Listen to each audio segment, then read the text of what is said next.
When's the last time you encouraged your emotions to go all out?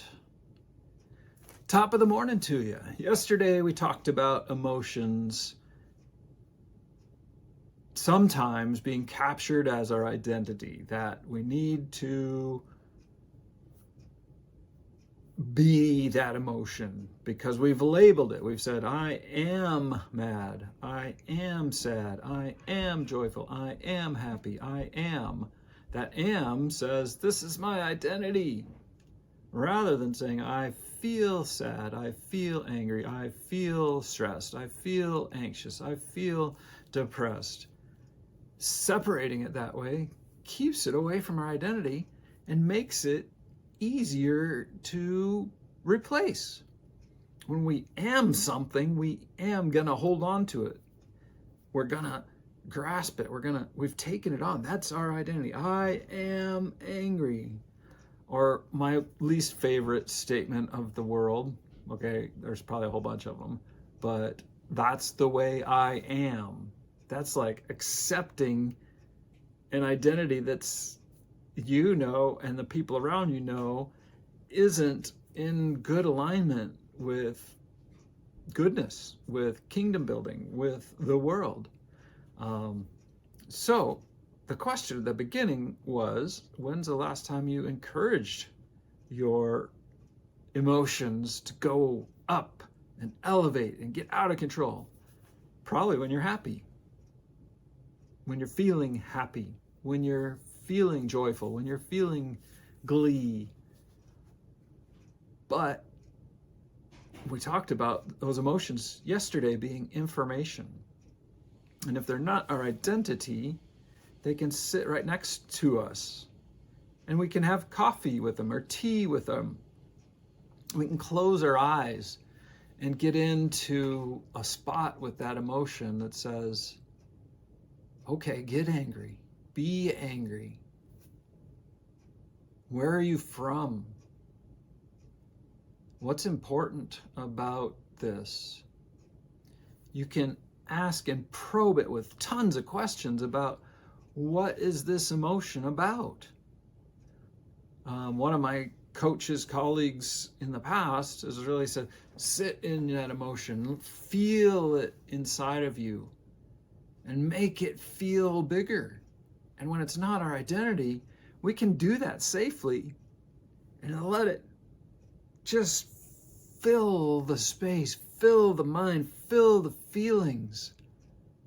Why? Because then we can gather more information. We're inviting more information. We're unlocking our conscious to our unconscious. We're opening that pathway for communication.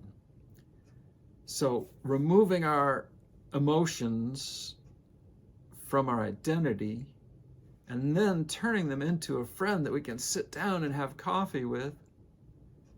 Now we're in a place of explosive growth and understanding.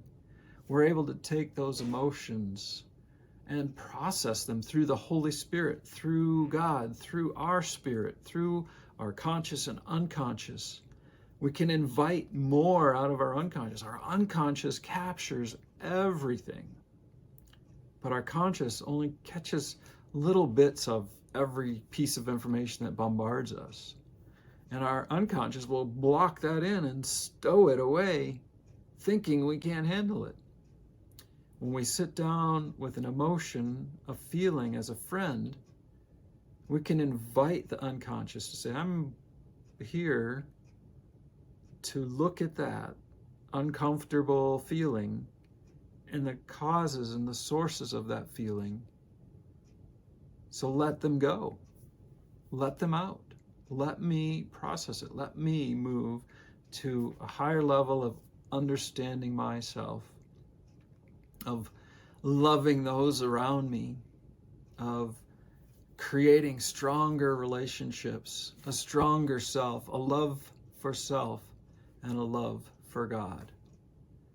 So take your emotions, take them as your friend, sit down with them and have a passionate, energized conversation with them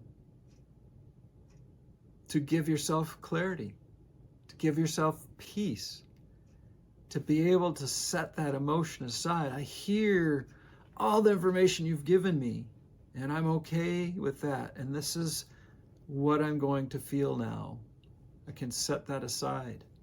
I can forgive. I can do whatever needs to be done to process that emotion to greater kingdom abundance, through greater self-worthiness, to greater relationships, to greater kingdom work, to show everyone God's kingdom and how He loves every one of us.